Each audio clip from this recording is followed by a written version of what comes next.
Bonsoir, je déclare ouvert ce conseil municipal du 15 juin 2020. Vous remercie pour votre présence, pour certains assidus, et nous allons commencer tout de suite l'ordre du jour avec la nomination du secrétaire de séance.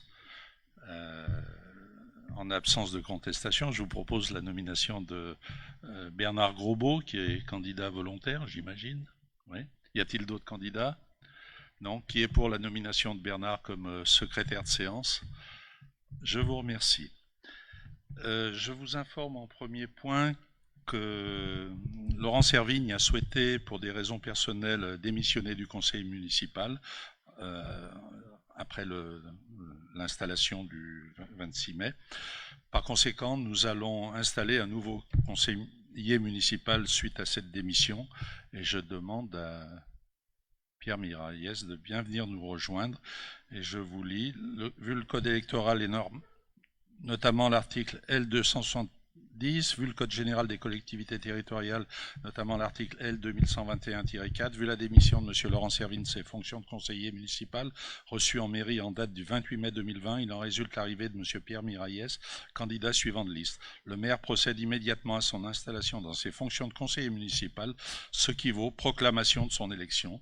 Le conseil municipal, je vous le demande, prend acte de l'installation de M. Pierre Miralles en qualité de conseiller municipal. À ce titre, le tableau du conseil municipal est mis à jour. Merci.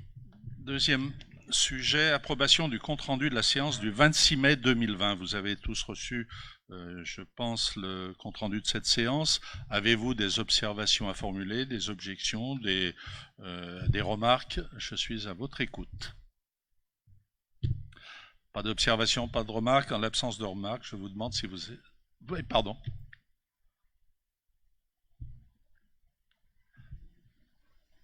Il faut... Voilà, c'est parfait. Je voulais juste revenir sur l'approbation par rapport à l'ordre de la liste qui avait été présentée par rapport aux élections et la modification. Et je constate en fait que chaque fois qu'il y a des élections, en fait, juste derrière vous, c'est une femme. La dernière fois, c'était Nathalie Ducrozet. Au final, le premier adjoint, c'était Laurent Servigne. Cette fois, c'était Jean-Guy Monfray. Le premier adjoint, c'est Bernard Grosbeau. Donc, je voulais savoir pourquoi ce ordre-là, parce que ça implique un peu que pour les René et moi, quand on vote, enfin, moi personnellement, on garde l'ordre de la liste. Donc, pour certains, peut-être des jeunes femmes qui ont voté en disant c'est une jeune, une trentaine d'années, une femme. Je vais répondre toi, Bernard. Mais... Donc, je voulais connaître pourquoi voilà, ça peut porter un peu à se demander la place de la femme dans le conseil. Alors, d'abord, la place de la femme, il y a parité. Vous pourrez le noter. Il y a 14 hommes, 13 femmes, puisqu'on est un nombre impair. Il ne peut pas y avoir autant d'hommes que de femmes. Ça, c'est le premier point s'agissant de la parité. Le second point, les listes électorales, quelles qu'elles soient, pour les communes de plus de 1000 habitants, doivent être présentées avec une parité stricte. Ça veut dire un homme, une femme, ou une femme, un homme, de manière stricte. C'est légal, c'est comme ça qu'on se présente. En revanche, cela ne signifie pas que pour l'ordre des adjoints ou l'ordre du tableau, puisqu'il en découle, nous sommes obligés de respecter le même ordre. Et ça a été de tout temps. Je pense qu'il t'en souvient quand même depuis le temps que tu participes au conseil municipal et qu'il y a eu des élections. Le maire est un homme ou une femme. En revanche, derrière, quel que soit le sexe du maire, le premier adjoint peut être un homme ou une femme indifféremment. Auparavant, c'est-à-dire avant 2020, auparavant, on pouvait avoir même 2 hommes, 2 femmes, 2 femmes, 2 hommes, en premier, deuxième adjoint, troisième, quatrième. On pouvait panacher comme nous voulions. La nouveauté, l'innovation dans la dernière loi qui a eu lieu, je crois que c'était fin 2019, c'est que il y a parité stricte au niveau des adjoints, c'est-à-dire c'est un homme, une femme, un homme, une femme, ou une femme, un homme, une femme, un homme.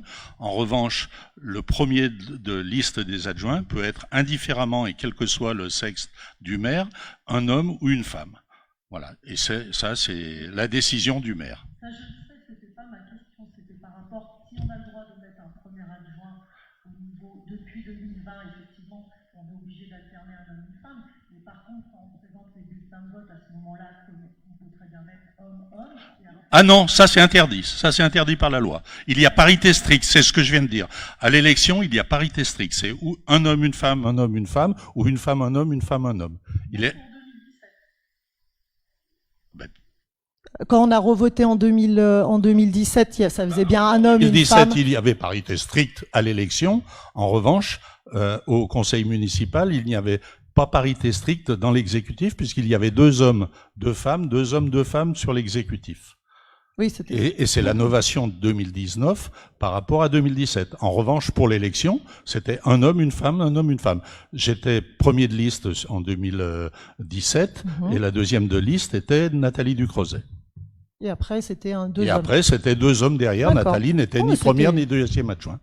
Donc, la seule novation, c'est l'ordre, la parité au sein de l'exécutif. En revanche, pour le reste, c'est comme avant. D'accord. Voilà. Y a-t-il d'autres questions, d'autres observations? Oui, je vais l'excuser. Pardon? Non, mais maintenant. Êtes-vous qui est pour l'approbation du compte-rendu, puisqu'il n'y a pas d'autres questions? Qui s'abstient? Pour ou abstient? Pour, d'accord. Merci. Ah, Michel Pétotin n'était pas là, oui. Bonsoir, bienvenue. Je vous présente également les excuses de Dominique Robert qui a donné pouvoir à Nicole Kank. Dominique Robert a perdu sa maman cet après-midi, donc nous pouvons l'excuser, hélas. Merci. Alors le sujet numéro 3 appelle les délégations du général du maire. Je vous rappelle que pour que la commune puisse fonctionner plus aisément, il est important que le maire dispose de délégations particulières. Alors, il y en a un certain nombre, je vais vous les lire. Et après, vous poserez les questions que vous souhaitez. Délégation générale du maire. En application de l'article L 2122-22 du Code général des collectivités territoriales, le maire peut, par délégation du conseil municipal, être chargé en tout, partie et pour la durée de son mandat. Premièrement, d'arrêter et modifier l'affectation des propriétés communales utilisées par les services publics municipaux. Deuxièmement, de fixer dans les limites de 1,52 € par mètre carré et 10 € par mètre carré les tarifs des droits de voirie de stationnement c'est pas c'est A. 10 €. De 1,52 à 10 € par mètre carré les tarifs des droits de voirie de stationnement, de débit temporaire sur les voies et autres lieux publics, et d'une manière générale des droits prévus au profit de la commune qui n'ont pas un caractère fiscal. Troisièmement, de procéder dans les limites fixées par le conseil municipal à la réalisation des emprunts destinés au financement des investissements prévus par le budget et aux opérations financières utiles à la gestion des emprunts dans la limite de 2 millions d'euros, y compris les opérations de couverture des risques de taux et de change, ainsi que de prendre les décisions mentionnées au titre 3 de l'article L 1618-2 et au petit a de l'article L 2221-5-1 sous réserve des dispositions du C de ce même article et de passer à cet effet les actes nécessaires. Quatrièmement, de prendre toute décision concernant la préparation, la passation, l'exécution et le règlement des marchés et des accords cadres d'un montant inférieur à un seuil défini par décret, ainsi que toute décision concernant leurs avenants qui n'entraînent pas une augmentation du montant du contrat initial supérieur à 5% lorsque les crédits sont inscrits au budget. Cinquièmement, décider de la conclusion et de la révision du louage de choses pour une durée n'excédant pas 12 ans. Sixièmement, de passer les contrats d'assurance ainsi que d'accepter les indemnités de sinistres y afférentes. Septièmement, de créer les régies comptables nécessaires au fonctionnement des services municipaux. Huitièmement, de prononcer la délivrance et la reprise des concessions dans les cimetières. Neuvièmement, d'accepter les dons et legs qui ne sont grevés ni de conditions ni de charges. Dixièmement, de décider l'aliénation de gré à gré de biens mobiliers jusqu'à 4 600 €. Onzièmement, de fixer les rémunérations et de régler les frais et honoraires des avocats, notaires, avoués, huissiers de justice et experts. Douzièmement, de fixer dans les limites de l'estimation des services fiscaux savoir les domaines, le montant des offres de la commune à notifier aux expropriés et de répondre à leurs demandes. 13e, de décider de la création de classes dans les établissements d'enseignement. 14e, de fixer les reprises d'alignement en application d'un document d'urbanisme. 15e, d'exercer au nom de la commune les droits de préemption définis par le code de l'urbanisme, que la commune en soit titulaire ou délégataire, de déléguer l'exercice de ses droits à l'occasion de l'aliénation d'un bien selon les dispositions prévues au premier alinéa de l'article L 213-3 de ce même code, dans la limite de 400 000 € hors taxe. 16e, d'intenter au nom de la commune les actions en justice ou de défendre la commune dans les actions intentées contre elle et de transiger avec les tiers dans la limite de 1 000 €. 17e, de régler les conséquences dommageables des accidents dans lesquels sont impliqués des véhicules municipaux sans limitation de montant.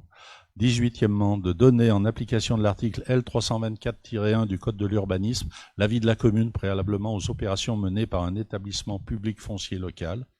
19e, de signer la convention prévue par le 4e alinéa de l'article L 311-4 du Code de l'urbanisme, précisant les conditions dans lesquelles un constructeur participe au coût d'équipement d'une zone d'aménagement concertée, et de signer la convention prévue par le 3e alinéa de l'article L 332-11-2 du même code, précisant les conditions dans lesquelles un propriétaire peut verser la participation pour voirie et réseau. 20e, de réaliser les lignes de trésorerie sur la base d'un montant maximum de 1 million € en consultant plusieurs établissements bancaires. 21e, d'exercer au nom de la commune le droit de préemption défini par l'article L 214-1 du Code de l'urbanisme. 22e, d'exercer au nom de la commune le droit de priorité défini aux articles L 240-1 suivant du Code de l'urbanisme. Je ne bégaye pas, je ne répète pas. En revanche, ce sont deux articles différents selon qu'il s'agit de propriété privée ou de biens commerciaux. 23e, d'autoriser au nom de la commune le renouvellement de l'adhésion aux associations dont elle est membre. 24e, de demander à tout organisme financeur l'attribution de subventions sans limite de montant. Pardon. L'article L 2122-23 précise: les décisions prises par le maire en vertu de l'article L 2122-22 sont soumises aux mêmes règles que celles qui sont applicables aux délibérations des conseils municipaux portant sur les mêmes objets. Sauf dispositions contraires dans les délibérations portant délégation, les décisions prises en application de celles-ci peuvent être signées par un adjoint ou un conseiller municipal agissant par délégation du maire dans les conditions fixées à l'article L 2122-18. Sauf disposition contraire dans la délibération, les décisions relatives aux matières ayant fait l'objet de la délégation sont prises en cas d'empêchement du maire par le conseil municipal. Le maire doit rendre compte à chacune des réunions obligatoires du conseil municipal. Le conseil municipal peut toujours mettre fin à la délégation. Après la délibération, le conseil municipal décide de donner au maire l'ensemble des délégations ci-dessus. Je suis désolé pour la nature rébarbative de cette énumération, mais elle est nécessaire. Et là, vous avez eu 24 alinéas. Nous vous avons dispensé de 5 autres alinéas qui ne sont pas forcément nécessaires pour l'exercice des compétences du maire au sein de la commune. En résumé, tout ceci pour dire que vous m'autorisez à faire un certain nombre de choses pour assurer la gestion de la commune, sachant que ces choses, bien sûr, on doit les faire, ça s'appelle une gestion bon père de famille, de manière sensée, responsable et en total accord avec la charte de l'élu local, mais surtout, on doit en rendre compte au conseil municipal trimestriel, je crois, qui suit, c'est une fois par trimestre, me semble-t-il, toutes les décisions qui ont été prises dans le cadre de cet article. Le fondement de cette procédure est surtout d'autoriser le maire à prendre des décisions un peu parfois en urgence ou dans des délais raisonnables courts sans avoir à convoquer le conseil municipal. Si nous n'avions pas ce type de disposition, on serait obligé de convoquer le conseil municipal très régulièrement de façon à pouvoir faire vivre la commune. Voilà. Avez-vous des questions à poser sur ces différents thèmes qui sont un peu rébarbatifs?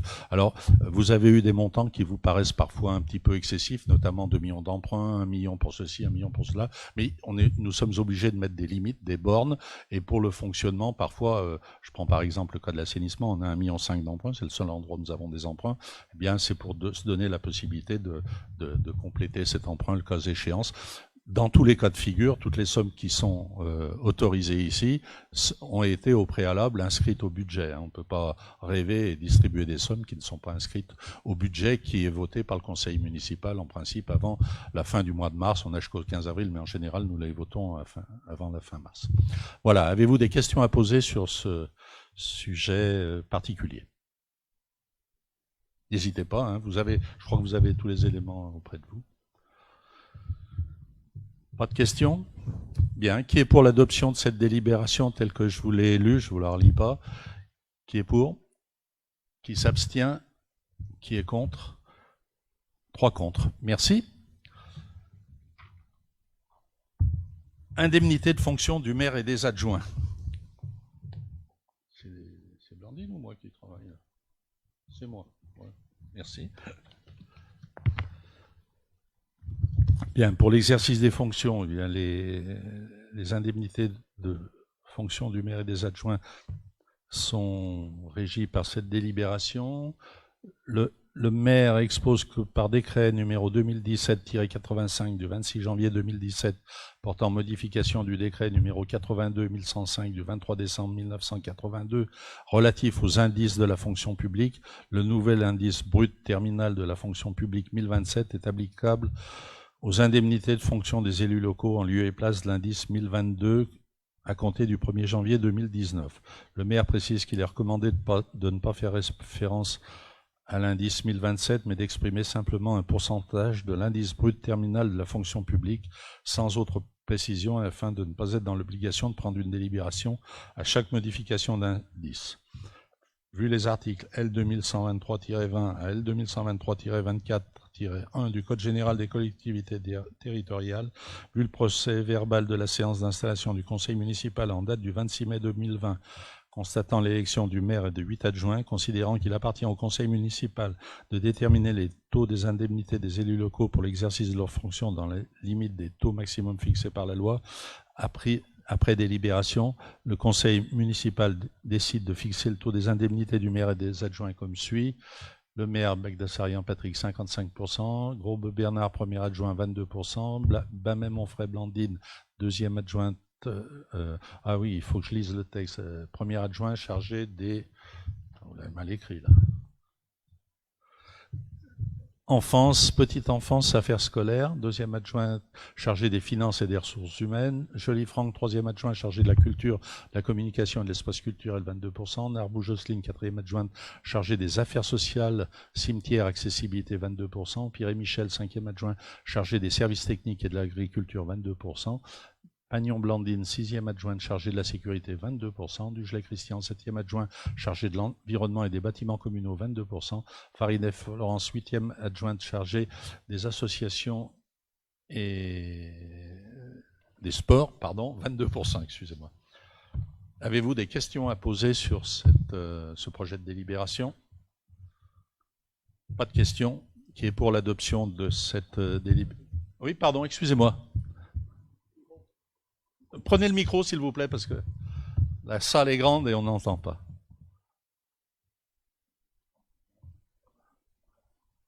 Là, oui. Concernant, puisque vous ne prenez pas la référence de l'indice 1027, quel est le montant de base pour les calculs des 55% et des 10%? Je ne sais pas. Alors, 1500 pour le maire, 750 pour les adjoints. D'accord. Très bien, merci. Je vous en prie. Alors, qui est pour l'adoption de cette délibération? Qui s'abstient? Qui est contre? Merci. Élection des délégués de la commune aux structures de coopération intercommunale.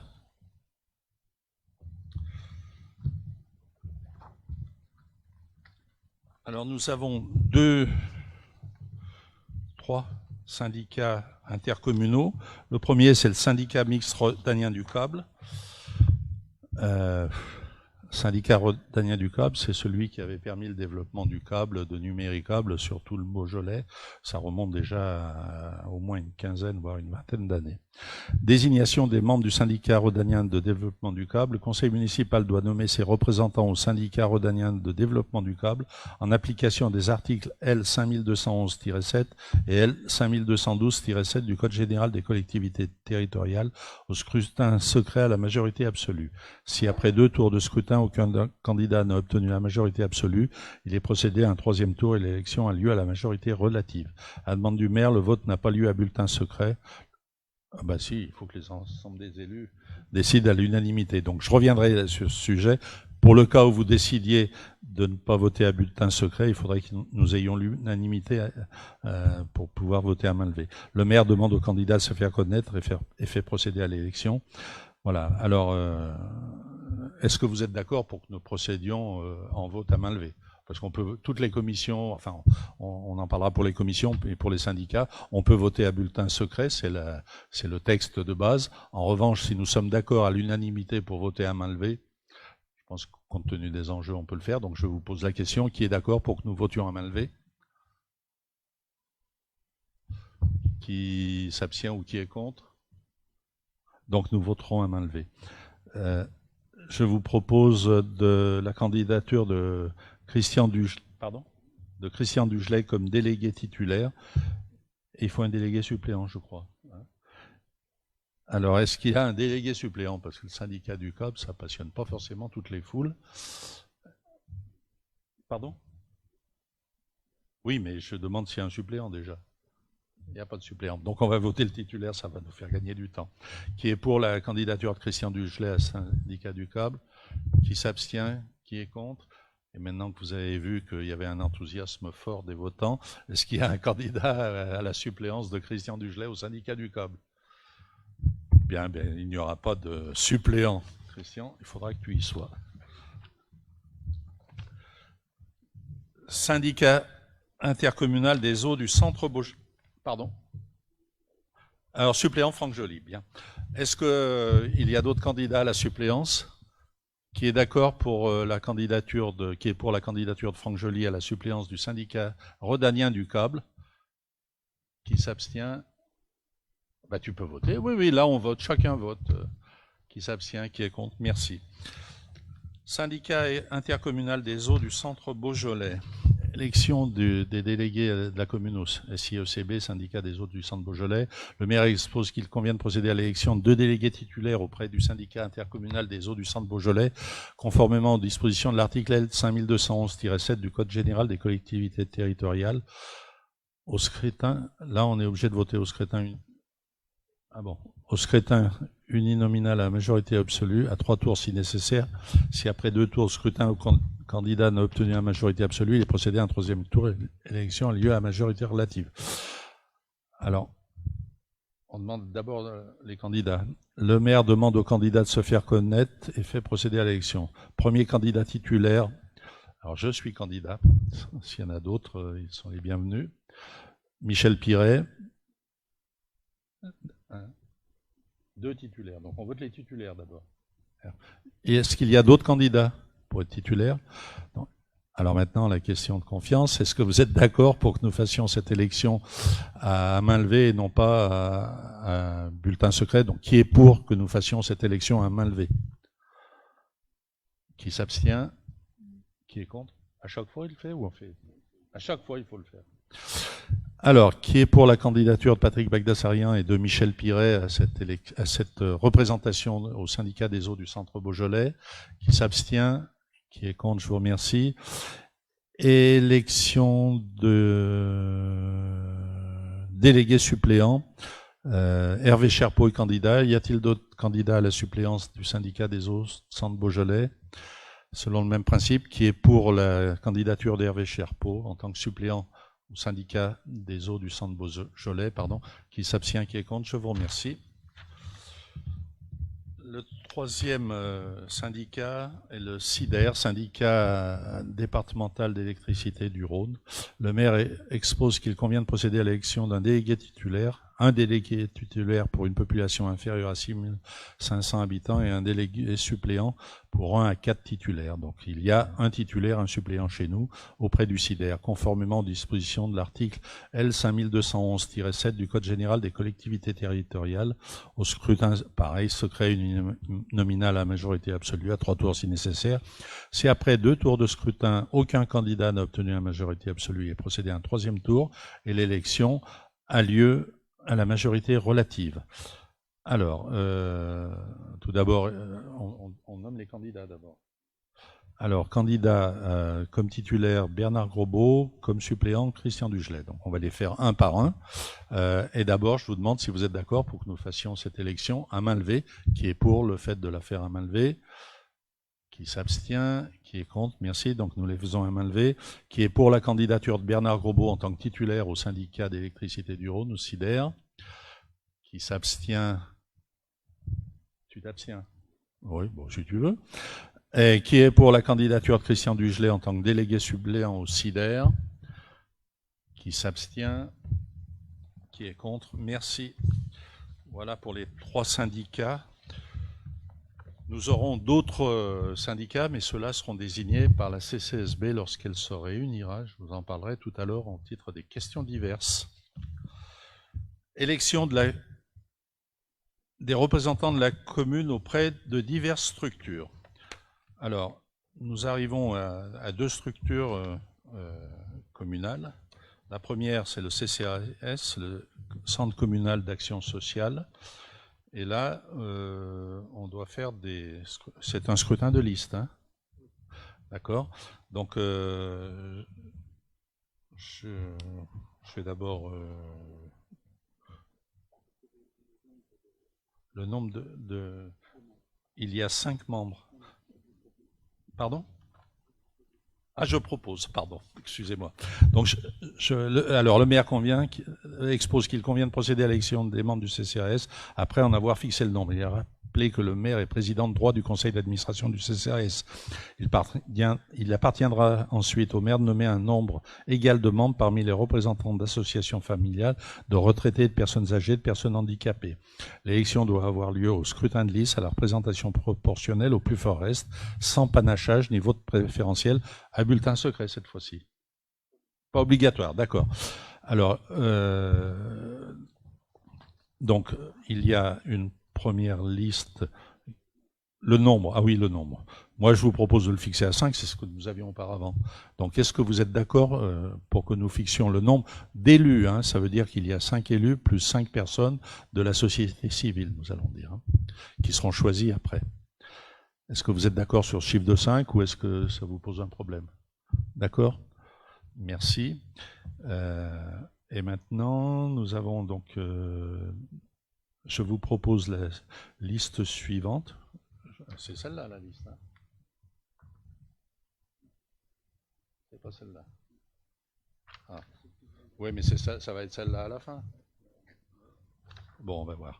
Allez, donc je vous propose une première liste. Jocelyne Narbou, Blandine Bamé-Monfray, Sébastien Monnier, Michel Petetin et Mathieu Monfray. C'est ça? Et je crois que Sandra Dorier est candidate aussi. À moins que vous ayez une liste. Allez-y. De ce qu'on avait dit, c'est on fait une liste incomplète de nous 3. D'accord. Avec Sandra. Dans quel ordre? Sandra, moi, enfin Bruno. D'accord. Donc nous avons 2 listes. Donc Jocelyne Narbou, moi j'étais arrivé au résultat, mais on arrivera, je pense, au résultat de la même façon. Jocelyne Narbou, Blandine Bamé-Monfray, Sébastien Monnier, Michel Petetin, Mathieu Monfray, et une seconde liste qui est composée de Sandra Dorier, Bruno Lacombe-Mine et Jean-Christophe de Cavel. Voilà. Êtes-vous d'accord pour que nous fassions un vote à main levée? D'accord. Alors, qui est pour la liste, la première liste, on va dire, menée par Jocelyne Narbou? Qui est pour la liste menée par Sandra Dorier? Voilà. Donc, ça veut dire que le résultat est le suivant. Le conseil municipal désigne comme représentant du conseil municipal pour siéger aux côtés du maire Jocelyne Narbou, Blandine Bamé-Monfray, Sébastien Monnier, Michel Petetin et Sandra Dorier. Pardon. Voilà. Voilà, oui. C'est bon. 5. Conseil d'administration du Collège de Bois-Franc. Élection des représentants de la commune de Saint-Georges au sein du conseil d'administration du collège de Bois-Franc. Le maire expose qu'il convient de désigner 2 membres pour siéger au conseil d'administration du collège de Bois-Franc. Le maire demande aux candidats de se faire connaître et procède à l'élection. Là, on est avec, selon quel scrutin? Secret ou à main levée? C'est pareil? Secret ou à main levée? On pose la question.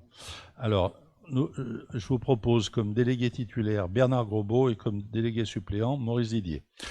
Y a-t-il d'autres candidats? Est-ce que vous êtes d'accord pour que nous fassions le vote à main levée? Qui est pour? Qui s'abstient? Qui est contre? Merci. Par conséquent, nous allons voter à main levée. Qui est pour la candidature de Bernard Grosbeau en tant que délégué titulaire au collège de Bois-Franc? Merci. Ah oui, c'est bon. Élection du délégué suppléant, qui est pour la candidature de Maurice Didier comme délégué suppléant au collège de Bois-Franc, qui est pour, qui s'abstient, qui est contre. Je vous remercie. Donc Bernard Grosbeau et Maurice Didier seront délégués respectivement titulaires et suppléants au collège de Bois-Franc. Constitution des commissions communales. Donc on a un morceau un petit peu plus important. Tout d'abord, nous avons les 2 commissions, je dirais, obligatoires, la commission d'appel d'offres et la commission d'appel d'offres, tout d'abord.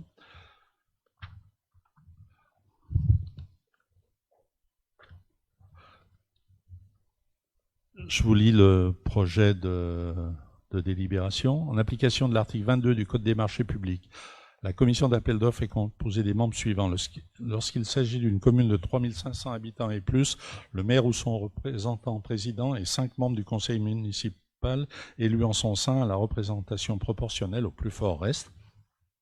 Il est procédé à la désignation ou à l'élection de suppléants, nombre égal à celui des membres titulaires. L'élection des membres titulaires et des suppléants a lieu sur la même liste, sans panachage ni vote préférentiel. Les listes peuvent comprendre moins de noms qu'il n'y a de sièges de titulaires et de suppléants à pourvoir. En cas d'égalité des restes, le siège revient à la liste qui a obtenu le plus grand nombre de suffrages. Si les listes en cause ont également recueilli le même nombre de suffrages, le siège est attribué au plus âgé des candidats susceptibles d'être proclamés élus. Le maire demande aux candidats de se faire connaître. Donc je vais vous présenter les listes de candidats. La première liste, Bernard Grosbeau, Jocelyne Narbou, Christian Dugelet, Maurice Didier, Blandine Pagnon. Pour la deuxième liste, Bruno Lacondemine. Bruno Lacondemine, Jean-Christophe de Cavel et Sandra Dorier. À ce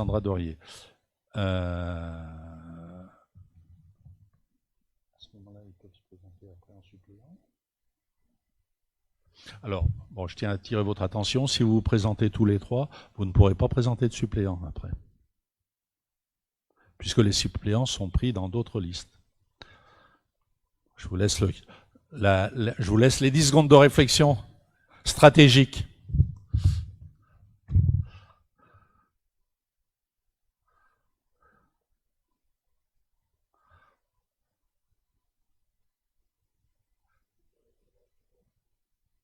D'accord. C'est pour vous que je dis ça, c'est pas... Ok. Donc les listes sont les suivantes. Pour les membres titulaires, Bernard Grosbeau, Jocelyne Narbou, Christian Dugelet, Maurice Didier, Blandine Pagnon pour la première liste, Bruno Lacondemine et Sandra Dorier pour la seconde liste. Vous êtes d'accord pour le vote à main levée? C'est bon? C'est le scrutin de liste. Merci. Qui est pour la première liste menée par Bernard Grosbeau? Qui est pour la seconde liste menée par Bruno Lacondemine? Vous votez 2 fois, vous.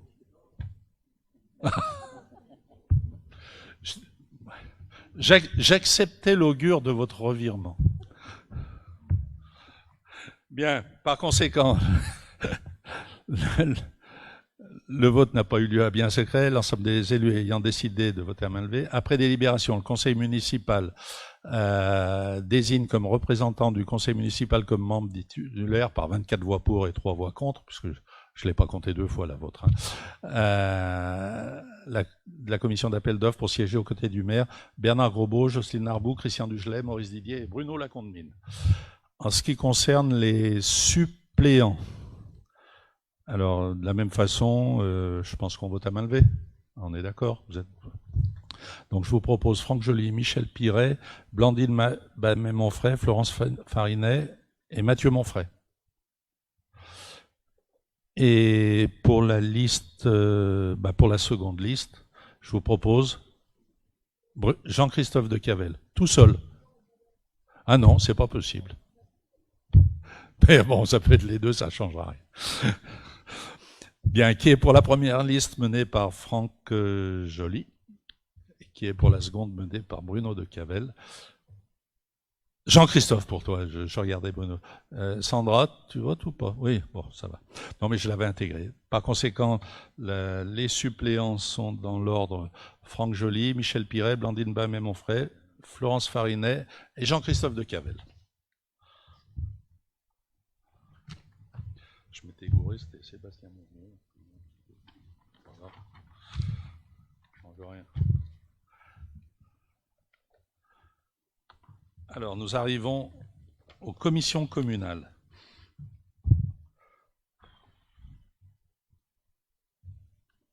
Je lis tout. Je lis tout, hein. Alors, le maire présente la mise en place des commissions communales et précise qu'il est président de droit de toutes les commissions. Ça, c'est pas moi qui le dis, ce sont les textes. Il est proposé pour assurer un bon fonctionnement des commissions et si le nombre de candidats qui se sont fait connaître est trop important, limiter le nombre des membres à 10 pour chaque commission. Par ailleurs, le maire veille à ce que chaque commission respecte la représentation proportionnelle. Nous verrons que c'est le cas. La composition des différentes commissions est la suivante. Tout d'abord, on les fait une par une. Oui, on est obligé. On peut voter tout ensemble ou... Je sais pas, qu'est-ce que vous voulez? On vote une par une ou tous ensemble? Pardon? Ouais. Une par une? Ouais, allez, on y va. Non, après. Non, je la sors. Pas pour l'instant. Donc je vous propose les commissions suivantes. Assainissement, voirie, érosion hydraulique. C'est une première commission. Là, j'ai les candidats. J'ai pas le bon nombre de candidats là. Il m'en manque. Ah oui, pardon. Donc pour cette commission, j'ai Hervé Cherpeau, Bruno Lacondemine, Michel Piret, Bernard Grobeau. Alors, il est évident qu'on a dit 10 comme nombre maximum, mais on n'est pas obligé d'être 10. Hein. On peut fonctionner à moins. Il faut que les gens qui viennent, d'abord, s'investissent, et puis c'est en fonction de leurs aspirations personnelles. Voilà. Hervé Cherpeau, Bruno Lacondemine, Michel Piret, Bernard Grobeau, ou dans un autre ordre différent, on s'en fiche. Y a-t-il d'autres candidats pour cette commission assainissement, voirie et érosion hydraulique, qui est importante, mais qui est fastidieuse parce que c'est des travaux, c'est du suivi, c'est un peu de travail. Pardon? Alors, en théorie, les commissions, je vais les convoquer rapidement, et elles décident qui est vice-président en charge de cette commission. Mais ça peut être aussi le maire qui est président de toutes les commissions. Donc pour l'heure, c'est peut-être moi qui l'amènerai.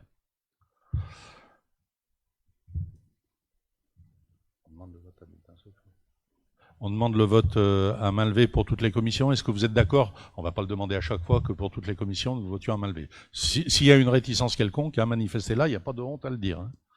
Vous êtes d'accord? Bien, merci. Par conséquent, qui est d'accord pour cette commission assainissement, voirie et érosion hydraulique? Hervé Cherpeau, Bruno Lacondemine, Michel Piret et Bernard Grobeau.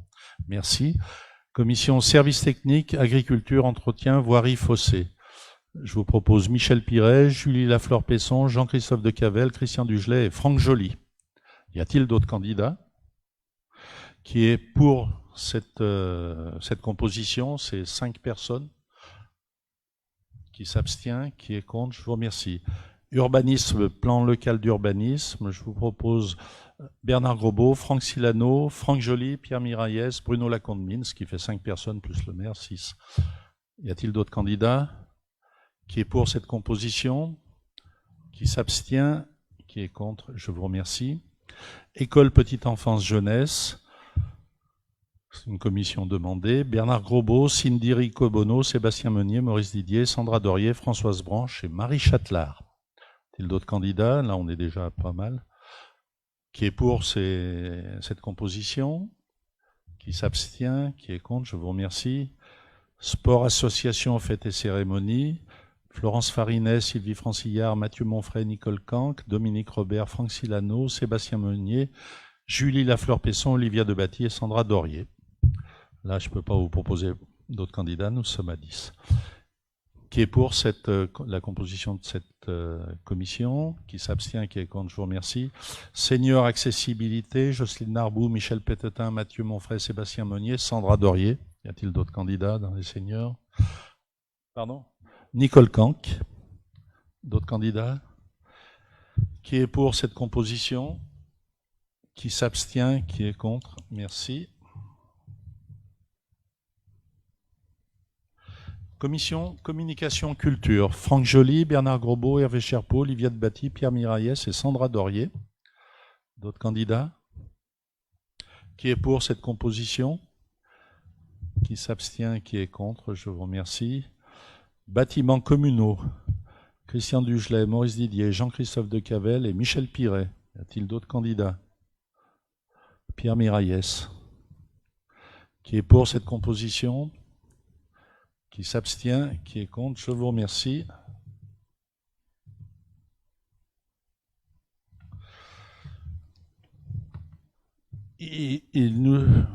Excusez-moi.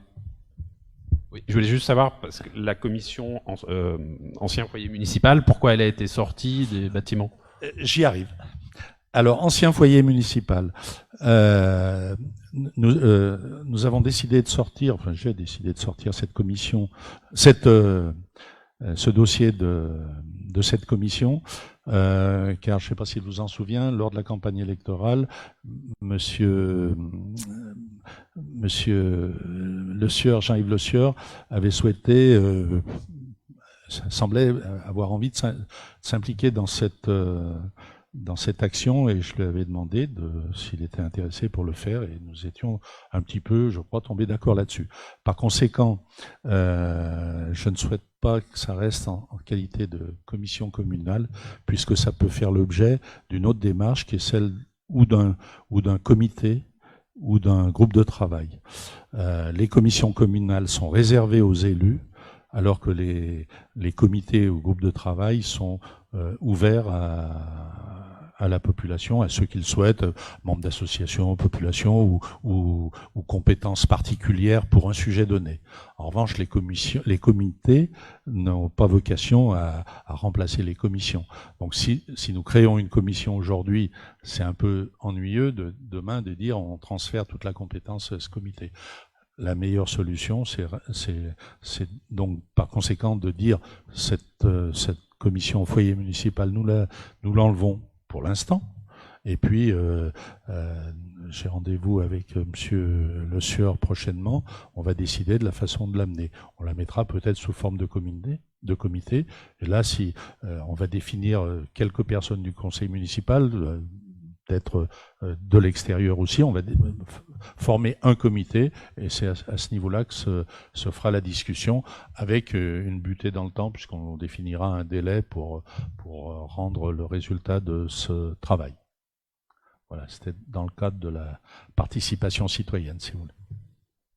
Les comités consultatifs, donc ouverts au public, peuvent avoir un sujet, les mêmes sujets que les commissions. Enfin, ils peuvent travailler chacun de leur côté. Alors ça peut être double emploi. Alors, c'est possible, mais ça n'est pas souhaitable. Si vous voulez, à quoi cela sert-il de faire une commission si on fait un comité qui a le même sujet? Ils peuvent travailler chacun de leur côté et après mettre en commun. Enfin, après, je ne sais pas, parce que ça veut dire qu'il n'y a pas d'autres sujets qui seront ouverts à la population de Saint-Georges?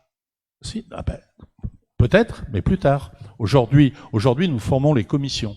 Oui. C'est pareil, le comité du foyer n'est pas formé aujourd'hui. Donc aujourd'hui, on forme les commissions. On reste dans le cadre de réglementaire, on fait des commissions. Et dans un deuxième temps, eh bien, nous ferons un, voire plusieurs comités, en fonction de l'intérêt d'un sujet qui peut se présenter. Aujourd'hui, le foyer municipal présente un intérêt. Alors, bon, on peut dire on travaille de deux côtés, mais travailler de manière concurrentielle, c'est pas forcément. Il vaut mieux échanger les idées, je pense, dans le même comité, me semble-t-il. Sachant qu'à terme, une fois que le comité nous aura rendu sa copie, on va dire entre guillemets, eh bien, on aura tout loisir de décider autre chose si on le souhaite. Mais ça se décidera en conseil municipal. Et d'ailleurs, le comité, la formation du comité, va s'imaginer On va la préparer, mais c'est le conseil municipal qui l'installera. Si c'est un groupe de travail, le maire peut s'adjoindre à un groupe de travail sans forcément demander l'avis du conseil municipal. Mais je pense que c'est préférable que ça passe ici. Par conséquent, le comité, la prochaine fois, ou si on est prêt, eh bien nous le constituerons en conseil municipal et il pourra travailler. Mais il y aura des gens du conseil municipal et ceux qui le souhaitent seront les bienvenus, bien sûr. Après, il ne faut pas qu'il y ait 50 personnes. Hein. Il faut que ça soit relativement limité pour qu'il soit efficace. Pardon ? La commission. Les commissions sont permanentes, oui. Oui. Il peut avoir une durée limitée, un comité, bien sûr. C'était le cas en finance, d'ailleurs. On avait alors en finance, c'était. On avait des personnes extérieures en finance. Oui, alors c'est un peu différent, puisque dans les finances, on peut, ou dans tous les sujets d'ailleurs, dans tous les sujets, on peut s'adjoindre une personne si on le souhaite, en fonction de la compétence qu'elle peut avoir. Par exemple, pour les finances, il était intéressant d'avoir une personne qui connaît les finances publiques, qui connaît ce domaine-là, et ça apporte une compétence particulière. Donc là, c'est intéressant de l'avoir. C'était une personne pour justement nous permettre d'être plus pertinents en matière de finances publiques. Mais après, il y a beaucoup d'ouvertures possibles, mais je crois qu'aujourd'hui, nous sommes dans les commissions. Le cadre, c'est... Alors, il peut ne pas y avoir dans une commune de commission communale. Ça n'est pas une obligation. En revanche, je pense que c'est une aide à la réflexion intéressante. Voilà, donc pour le foyer, j'ai répondu à votre question. Merci. Alors nous avons aussi d'autres commissions que nous appelons des commissions communales transversales, puisqu'elles intéressent de nombreux sujets. Il y en a plusieurs. Tout d'abord, il y a l'environnement et le fleurissement. Dans chacune de nos actions, alors le fleurissement, pas forcément, mais l'environnement doit être présent, et de plus en plus, et par conséquent, il est intéressant d'avoir des gens qui soient motivés par ce sujet. Et je vous propose la liste suivante: Christian Dugelet, Michel Piret, Michel Petetin, Julie Lafleur-Pesson, Blandine Pagnon, Jean-Christophe de Cavel et Françoise Branche. Y a-t-il d'autres candidats ? Qui est pour cette commission environnement-fleurissement dans la composition que je viens de vous citer, qui s'abstient, qui est contre, je vous remercie. Autre commission transversale, les finances, bien sûr. Donc je vous propose Blandine Babet-Monfray, Bernard Grosbeau, Jocelyne Narbou, Christian Dugelet, Franck Joly, Michel Piret, Florence Farinet, Blandine Pagnon, Hervé Cherpeau, Bruno Lacombe-Mine. Là, nous sommes à 10. Qui est pour cette composition de commission ? Qui s'abstient, qui est contre, je vous remercie. Et la sécurité également, commission transversale importante. Blandine Pagnon, Christian Dugelet, Julie Lafleur-Pesson, Maurice Didier, Françoise Branche. Y a-t-il d'autres candidats à cette commission ? Pas d'autres candidats ? Qui est pour ces 5 personnes, 2, 4, 5 personnes, qui s'abstient, qui est contre, je vous remercie. Et je crois que nous avons fait le tour des commissions.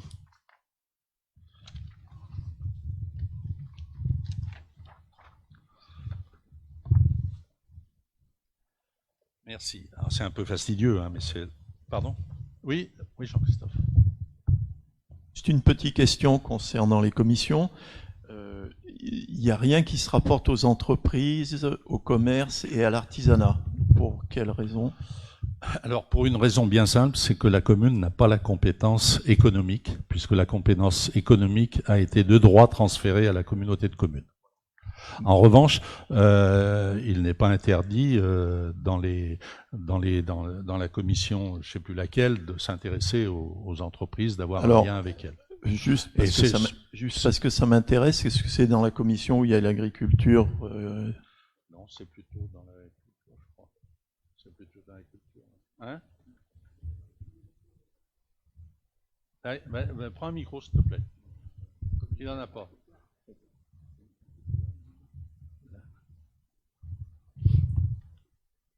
La communication. D'accord. C'est ce qu'on avait dit, non. Oui, parce qu'il me semblait justement qu'il y avait des sujets intéressants à traiter très rapidement, lors de la dernière réunion de la CCSB, puisqu'il y a des fonds qui vont être débloqués pour l'aide justement des entreprises renémoises éventuellement. Enfin, en tous les cas, toutes les mairies de la CCSB. Et le sujet avait d'ailleurs été élevé déjà par vous lors d'un questionnaire qui avait été envoyé aux entreprises. Et ça me semble être un sujet important pour garder le tissu économique dans notre commune. Et justement, ce groupe de réflexion, à mon avis, a travaillé assez rapidement. Donc, je voulais savoir dans quel cadre il allait se développer, parce qu'il va bien falloir s'orienter, visualiser les entreprises qui sont à soutenir ou pas, et il va bien falloir qu'on s'en occupe, et qui va s'en occuper. Pour effectivement, après, amener des entreprises qui sont aidées auprès de la CCSB, qui va après les accompagner.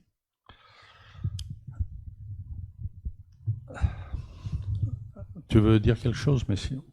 Alors, je veux dire, effectivement, il y a eu 500 000 euros qui ont été votés à la communauté de communes sur 3 types d'actions. Une action pour l'aide au tourisme, une action pour l'aide à un autre secteur qui est l'hébergement. Enfin, pardon ?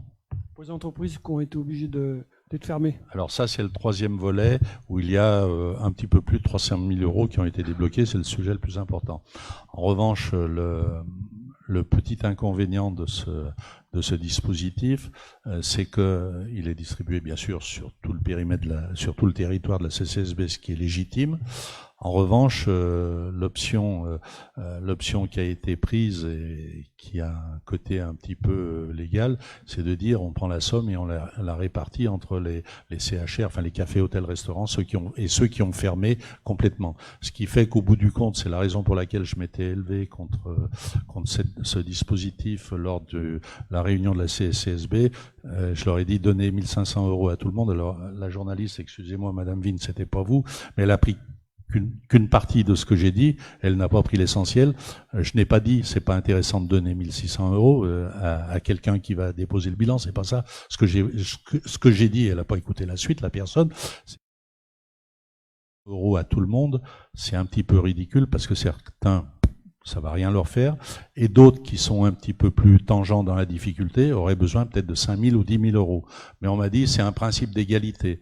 Mais le principe d'égalité peut conduire à des excès parce que ce qu'il faut faire dans ce type de situation, c'est aider ceux qui sont les plus fragiles.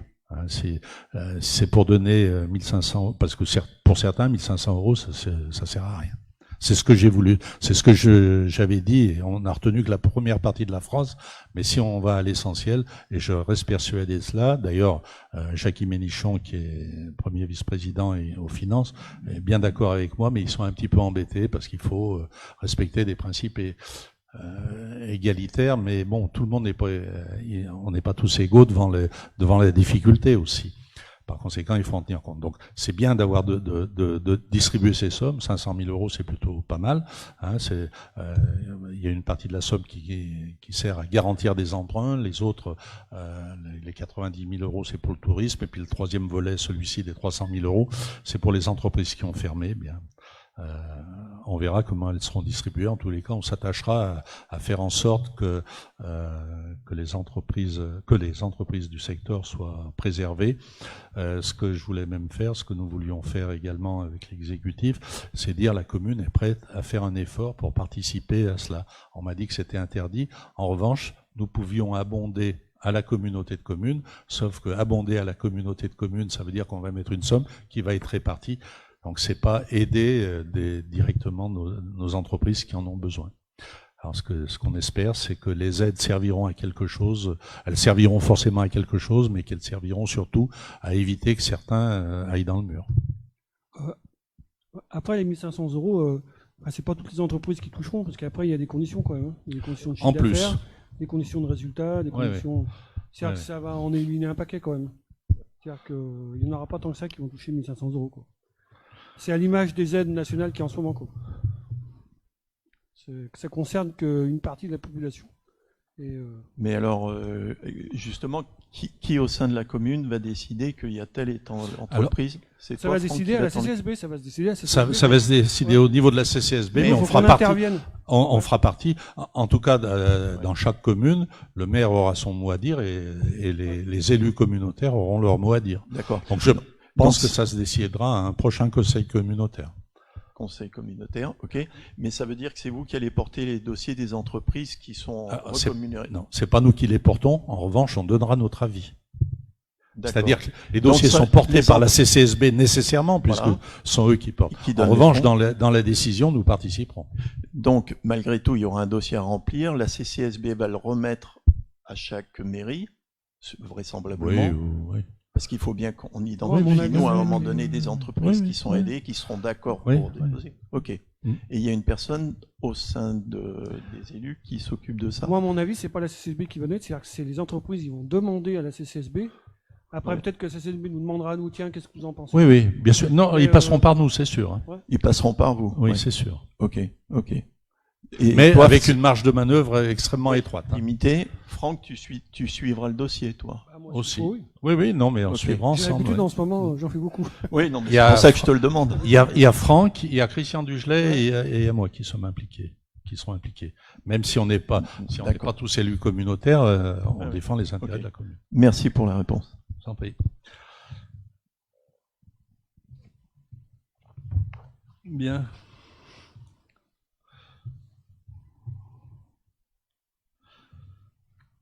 La commission, désignation des commissaires à la commission communale des impôts directs, CCID.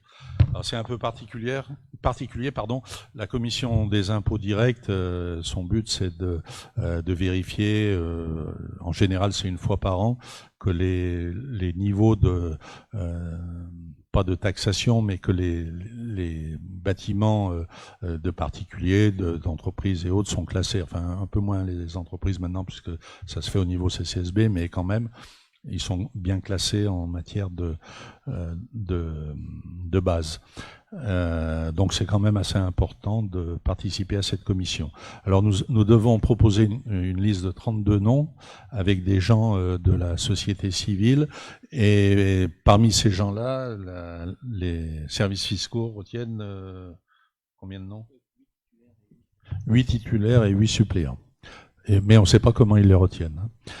Donc il y a Bernard Grosbeau, on vous propose Bernard Grosbeau, Blandine Monfray, Jocelyne Narbou, Christian Dugelet, Franck Joly, Maurice Didier, Michel Piret, Blandine Pagnon, c'est presque tout le conseil municipal, Florence Farinet, Sébastien Meunier, Michel Potetin, Nicole Kank, Françoise Branche, Hervé Charpeau, Pierre Miraillès, Julie Lafleur-Persson, Dominique Robert, Sylvie Francillard, Olivier de Batty, Franck Silano, Mathieu Monfray, Marie Châtelard, Sandy Ricobono, Sandra Dorier, Bruno Lacombe-Mine, Alain Deseille, Didier Béraz, Jean-Christophe de Cavel, Jean-Marc Poney, Alain Jomin, Jacques Mazille, Michel Chrétien. Et parmi ces 32 noms, si vous en êtes d'accord, bien il y en aura 16 qui seront 8 titulaires et 8 suppléants qui seront retenus. Et je crois qu'il y a le maire qui en fait partie. De droit. Voilà. Des questions? On vote à main levée? D'accord. Qui est pour cette liste? Qui s'abstient? Qui est contre? Je vous remercie. Désignation d'un correspondant défense.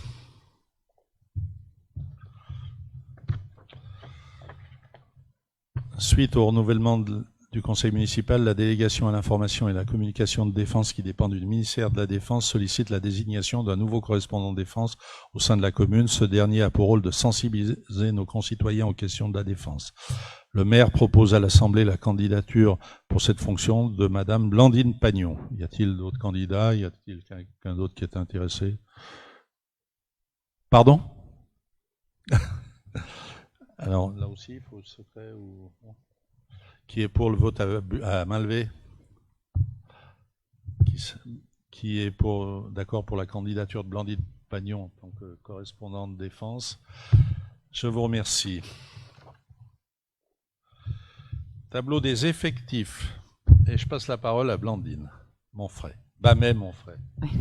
Alors, donc, on profite de ce conseil pour mettre à jour le tableau des effectifs. Donc, tout d'abord, on prévoit la création de 6 postes de titulaires. Donc, c'est des petits volumes horaires. Comme vous pouvez le voir, c'est les 6 derniers du secteur technique. Donc ça représente 6h30, 5h51, 14h18, 14h96, 13h50 et 14h par semaine. En fait, c'est l'intégration des agents contractuels qui étaient en renouvellement depuis 6 ans. Ces personnes-là, on ne peut plus leur faire de contrat CDD, donc on est obligé de les titulariser. Donc c'est surtout pour le restaurant scolaire. Pendant cette période-là, entre midi et 2, on a besoin de beaucoup de personnel. Et également pour tout ce qui est nettoyage des bâtiments communaux. Donc voilà pour ces 6 nouveaux postes. On en profite également pour supprimer 2 postes de titulaires non pourvus, donc qui représentaient 6 heures et 21 heures par semaine. Donc on a ces 2 mises en disponibilité. Donc il y en a un qui arrive à terme et l'autre c'est une personne qui part à la retraite. Voilà, et on a également la création d'un poste de technicien. Celui-là par contre à 35 heures qui sera en charge de suivre les travaux de voirie et d'assainissement. Voilà, et donc on précise également dans la délibération qu'en cas de maladie ou mise en disponibilité d'un agent, on pourra recruter un contractuel le temps de l'absence de la personne. Voilà. Est-ce qu'il y a des questions? Ouais, j'ai une question par rapport à la création du poste pour suivre, comment il est intitulé, un technicien créé pour permettre suivre les travaux de voirie et d'assainissement. C'est pas le rôle de l'adjointe de faire ça?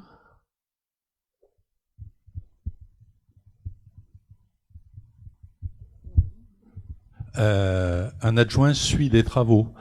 En revanche, au jour le jour, il faut un technicien, et on s'en est rendu compte pendant ces 2 années. Ce poste nous a beaucoup manqué parce que nous travaillons avec un AMO, un maître d'œuvre, des entreprises. En revanche, un adjoint n'a pas forcément la disponibilité pour être tout le temps présent, alors qu'un technicien là est sur des travaux qui sont quand même assez prégnants, assez importants. Il est important qu'il y ait l'avis d'un technicien de la commune, mais d'un technicien expérimenté qui permette de non pas faire contrepoids, mais de faire en sorte que les décisions soient optimisées. Ça, c'est important.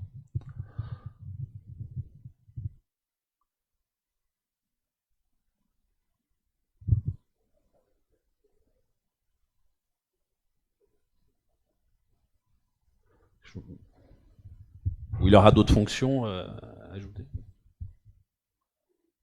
Il est en train de me lâcher.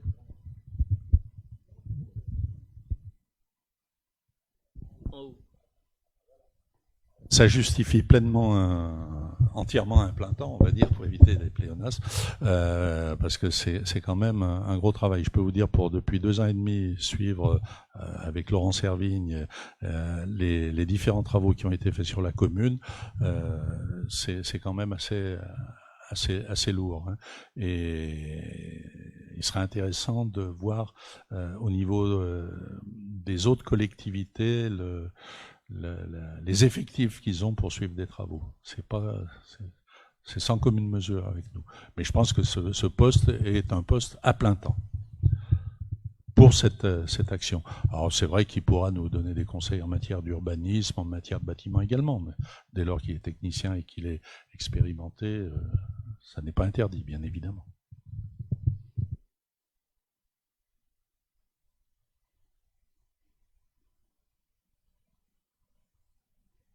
D'autres questions? Bien. Je l'arrête plus, lui, parce que... Donc, Monsieur le maire expose qu'il y a lieu de créer 6 postes de titulaires suite à l'intégration d'agents contractuels depuis plus de 6 ans qui effectuent des missions quotidiennes au restaurant scolaire et dans les bâtiments communaux nettoyage de Saint-Georges-de-Renins. Le tableau des effectifs de la commune de Saint-Georges-de-Renins doit changer pour permettre ces modifications. En outre, il est proposé de supprimer 2 postes de titulaires non pourvus à ce jour, respectivement de 6/35e et 21/35e, mis en disponibilité arrivé à son terme. Par ailleurs, un poste de technicien doit être créé pour permettre le recrutement d'un agent qui sera chargé de suivre les travaux de voirie et d'assainissement. Enfin, il est précisé qu'en cas de remplacement d'un agent, maladie, mise en disponibilité, la collectivité pourra recruter un contractuel afin de faciliter le remplacement de celui-ci et ainsi favoriser la continuité du service. Monsieur le maire propose de modifier le tableau des effectifs comme annexé à la présente note de synthèse. Donc il sera demandé au Conseil d'autoriser Monsieur le maire à prendre les arrêtés individuels correspondant à ces modifications, de créer les postes à temps complet et non complet précédemment indiqués, de modifier en conséquence le tableau des effectifs comme annexé à la note de synthèse, d'inscrire les crédits correspondant au budget primitif 2020. Merci. Qui est pour cette délibération? Qui s'abstient? Qui est contre? Je vous remercie. Dégrèvement de la redevance d'occupation du domaine public au titre des terrasses de café. Alors je peux continuer. Donc simplement on vous demande si vous êtes d'accord pour cette année, compte tenu des circonstances exceptionnelles, de ne pas faire payer les personnes qui utilisent des terrasses de café. Donc c'est notamment les restaurants et les bars, cafés-bars. Donc ça représente pas des sommes astronomiques, mais c'est surtout pour le geste. Oui, je crois que ça ne va pas manquer à la commune et ça va faire un petit clin d'œil. D'ailleurs, vous avez pu voir que pour les cafés, on avait essayé de s'arranger pour augmenter un petit peu les surfaces de leurs terrasses et leur permettre d'avoir une distanciation réglementaire sans pour autant perdre de clients. Malheureusement, depuis quelque temps, il fait pas très beau, donc les terrasses ne sont pas forcément utilisées. Avez-vous des questions sur ce sujet? Oui. Et simplement au café-restaurant, bar, ou ça peut être ouvert à d'autres commerces? Non, mais suivant la possibilité. Ce sont ceux qui utilisent des terrasses, en fait. D'accord. Ok. Parce que... Ils payent tous les ans leur redevance, en fait. Oui, parce simplement ceux qui sont déjà... Oui, qui utilisent D'accord. Qui utilisent des terrasses, oui. Oui, mais pour un autre commerce qui éventuellement aurait le souhait d'utiliser un peu ça au-delà de sa devanture... Oui, mais on est relativement très souple, hein, puis ça. Oui, il n'y a pas de gros enjeux. Non, mais... Oui, mais aujourd'hui... Pardon ? Non, ils ne sont pas facturés, oui. Pas de souci. Je lis la délibération. Donc, Monsieur le maire rappelle au conseil municipal la délibération du 18 juin 2001 fixant le tarif de la redevance d'occupation du domaine public au titre des terrasses de café à 1,52 € par mètre carré et par an. Il propose d'exonérer les cafés de Saint-Georges-de-Renins pour l'année 2020 compte tenu de la crise sanitaire sans précédent liée au Covid-19. Donc le conseil municipal devra se prononcer sur cette proposition. Qui est pour cette délibération? Qui s'abstient? Qui est contre? Je vous remercie. Nous arrivons aux questions diverses. Oui, oui. Merci, monsieur. Tout d'abord, le conseil, il va y avoir des élections le 28 juin. Par conséquent, nous espérons que ça sera le deuxième tour. Donc le 28 juin au soir, tous les maires et toutes les équipes municipales de la CCSB seront en place. Et donc nous aurons le prochain conseil communautaire, le premier de la nouvelle mandature, aura lieu le 9 juillet 2020. Et à cette occasion, eh bien, étant donné la démission de Laurent Servine, qui de fait démissionne de la CCSB, c'est Franck Joly qui, dans l'ordre du tableau, pour respecter la parité, prendra sa place et sera installé au conseil communautaire. Voilà. Dans les questions diverses, avez-vous des précisions, des informations à donner? Moi, j'aimerais savoir un petit peu par rapport au top du Sud, ça bouge, enfin les travaux ont continué, ils ont refait une façade, enfin côté sud. Qu'est-ce qui est prévu? Dans quel contexte il a été détruit aussi l'immeuble? Enfin, parce qu'on n'a pas su. Je sais qu'on savait qu'il y avait des procédures avec les bâtiments de France. Où ça en est, enfin, faire un point un peu là-dessus. Il n'y a pas eu de procédure avec les bâtiments de France, puisque les bâtiments de France ont des décisions qui sont un petit peu souveraines parfois, hélas. En revanche, en accord avec les services de l'État, j'avais pris un arrêté compte tenu de la dangerosité du site. Et cet arrêté a été suivi des faits. Donc nous avons procédé à cette démolition. Aujourd'hui, nous confortons les bâtiments voisins, donc au sud c'est fini, et ça sera en principe d'ici une quinzaine, ça sera fini au nord. Tout sera conforté et après on verra. Donc il y aura un projet qui sera lancé pour l'ensemble du site, hein, comme c'était prévu déjà depuis un certain temps. Et en provisoire, on va voir ce qu'on fait si on permet aux voitures d'élargir le stationnement ou ce qu'on fera, mais de façon provisoire. Tous les confortements qui sont faits, vous allez avoir des jambes de force qui vont être installées normalement la semaine prochaine, ou cette fin de semaine, je sais plus. Tous ces confortements visent à protéger les bâtiments voisins. Mais c'est de façon provisoire, puisque à terme, il y aura d'autres constructions qui viendront. Alors peut-être pas complètement en lieu et place, hein, ça sera à organiser en fonction d'un projet que nous lancerons avec des maîtres d'œuvre et des spécialistes, j'espère assez rapidement maintenant. Donc là, la démolition est terminée, parce qu'il y a une partie qui est... Oui. L'escalier, il n'est pas enlevé, enfin, non, je pense que c'est alors, technique. L'escalier, nous l'avons conservé parce qu'il conforte un peu le bâtiment voisin.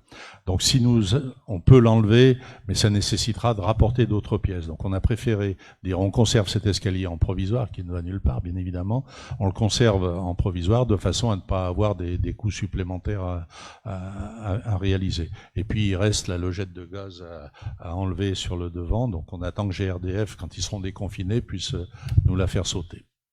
Et pareil sur l'état d'avancement de Gravin, ça a repris, enfin, où il y a du nouveau, ou sur la maison médicale en particulier? Alors, il y a du nouveau, ça avance bien évidemment. En revanche, compte tenu de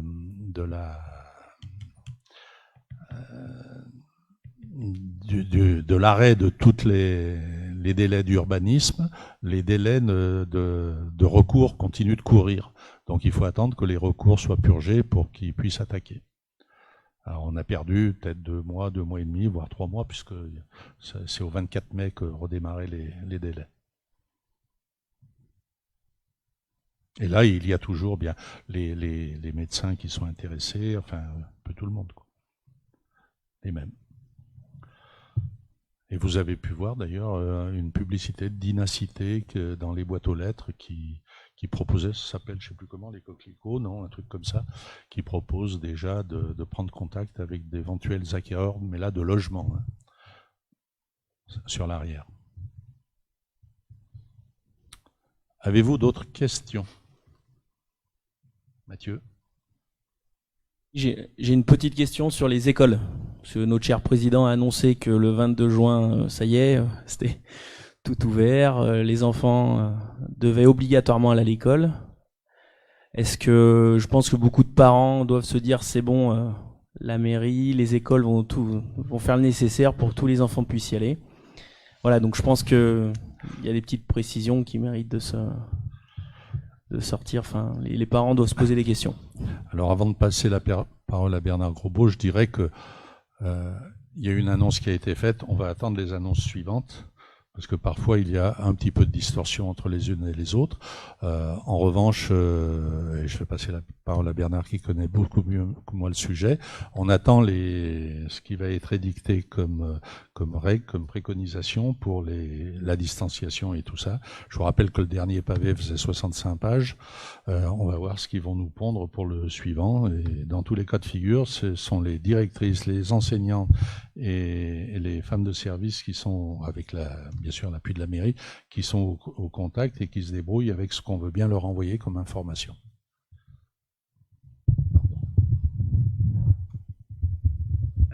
Merci. En fin de compte, il a pratiquement tout dit. Nous attendons officiellement le protocole qui doit être publié demain. Mais de ce que l'on sait déjà, c'est que l'on doit respecter la distanciation, c'est-à-dire au moins 1 mètre entre chaque enfant. Cet après-midi, on a regardé avec les directrices des écoles et on s'aperçoit que dans une classe ne peut rentrer, on va dire, une vingtaine d'élèves, sachant que chaque classe est constituée de 25, 26, 27 élèves. Donc tous les enfants ne pourront pas intégrer totalement l'école sur les 8 jours qu'il reste d'année scolaire. Donc les directrices vont encore s'arracher les cheveux, moi c'est déjà fait, et elles vont essayer de jongler pour essayer de donner un maximum de journées scolaires aux enfants. Bon, si sur 8 jours, s'ils viennent un jour sur 2, ça va faire 4 jours d'école. Reprendre un rythme scolaire ou des... J'en vois pas trop l'intérêt, mais ça c'est un avis personnel. Et voilà, donc par contre, ce qu'il a été décidé, enfin ce que l'on a évoqué tout à l'heure en réunion d'adjoints, c'est qu'il nous paraît pas possible aujourd'hui de réouvrir le restaurant scolaire pour 8 repas, remettre en route, faire des achats de nourriture, dresser des menus scolaires pour 8 jours. Ça paraît très, très compliqué. Et la garderie scolaire, pareil, les personnels communaux sont occupés par ailleurs. On ne pourra pas non plus refaire des garderies scolaires le matin et le soir. Donc on est parti sur cette idée. On va attendre quand même les vrais protocoles pour fixer définitivement. J'ai répondu à peu près. Question publique, Patrick? Oui, tout à fait, oui.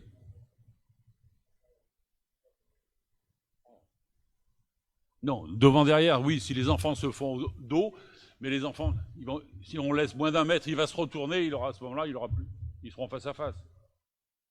Donc on part en gros sur une idée d'un cercle d'1 mètre autour d'un enfant. Et sur 50 mètres carrés, on n'arrive pas à mettre 30 enfants sur...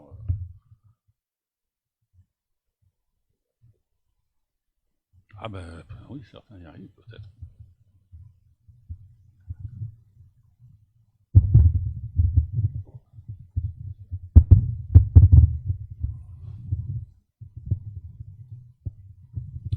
Ah ben, tu peux le garder. Alors par rapport à la question de Françoise Branche pour le centre aéré, nous avons fait le point, nous avons fait le point ce matin avec M. Jomain et la directrice du centre aéré. Nous sommes allés voir le restaurant scolaire parce qu'en fin de compte c'est là qu'ils s'établissent, le centre aéré. Et on a regardé, ils pensent pouvoir accueillir jusqu'à 70 personnes en prenant en plus la salle Chevalier pour les plus petits, pour éventuellement leur faire une période de repos et de sieste l'après-midi. Le centre aéré devrait s'ouvrir à partir de mémoire, du 6 juillet jusqu'au 14 août. Donc ça devrait pouvoir redémarrer. On fait tout notre possible, on leur donne tous les moyens possibles au niveau de la commune pour que effectivement ce centre aéré puisse redémarrer. Alors, pour être franc, le fonctionnement du centre aéré, je ne sais pas s'ils amènent leurs repas ou si les repas sont fournis par le centre aéré. Les repas sont fournis. Donc ils auront le lavage et l'entretien de la cantine du restaurant scolaire. Alors pareil, là aussi on attend encore les règles de distanciation et autres. De quoi? Le restaurant du 6 juillet au 14 août.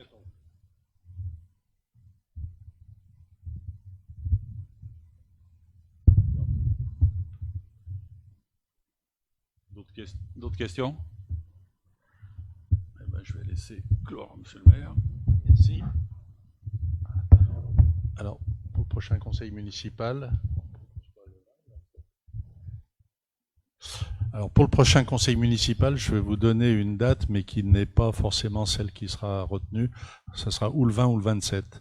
Alors, en fait, ça dépend de la consultation. Je vous rappelle qu'on était en consultation DSP assainissement.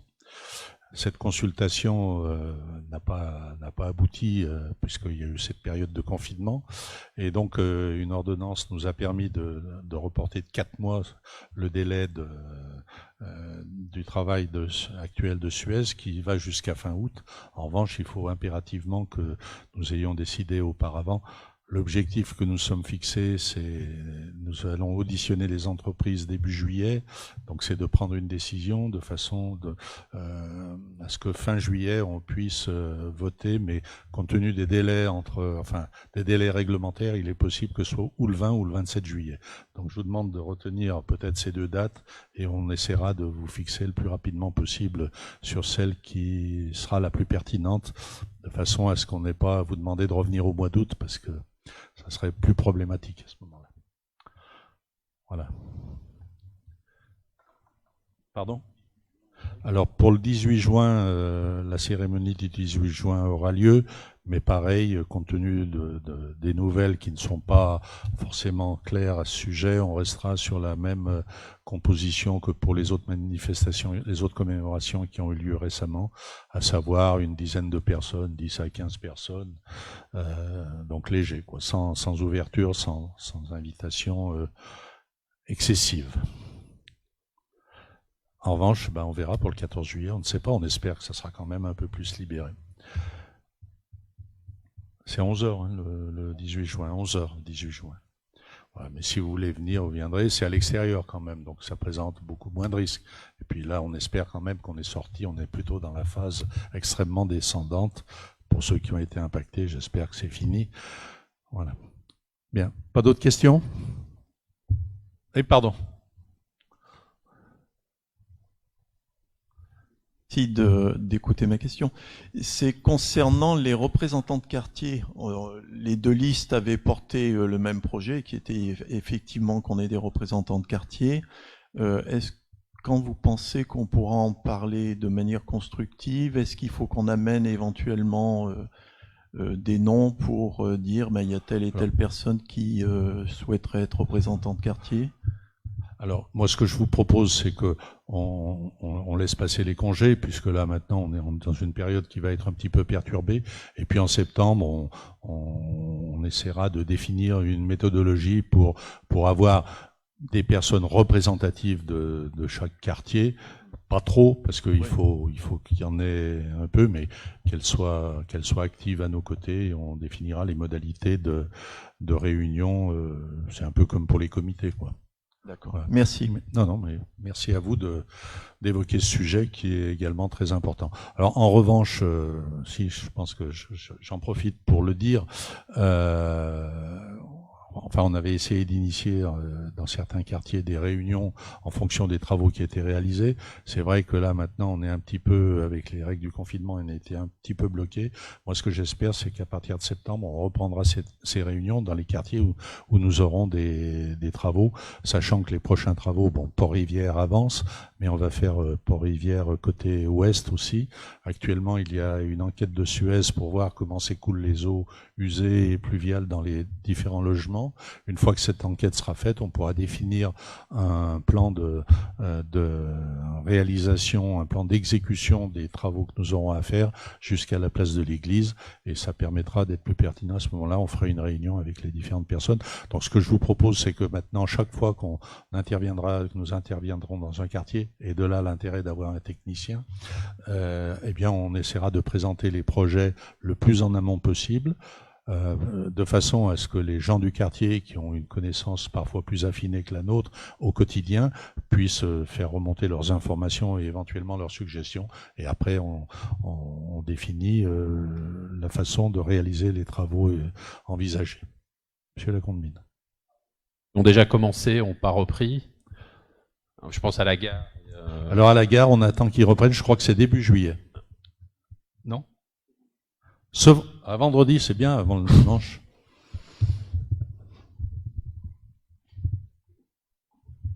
Oui, pourquoi pas. Bon, désolé. Alors là, on a affaire, c'est le CIDER, puis c'est SFR, je crois, les premiers. C'est SFR. Alors là. Bien. D'autres questions ?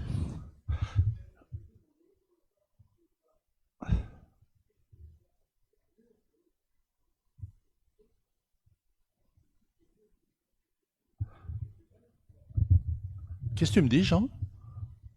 Oui.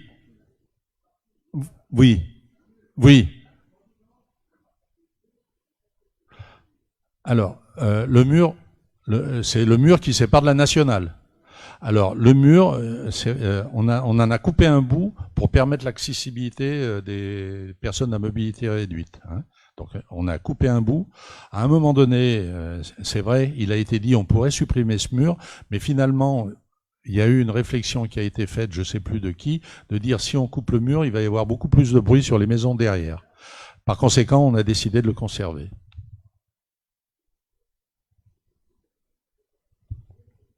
Tout à fait, tout à fait, tout à fait. Voilà.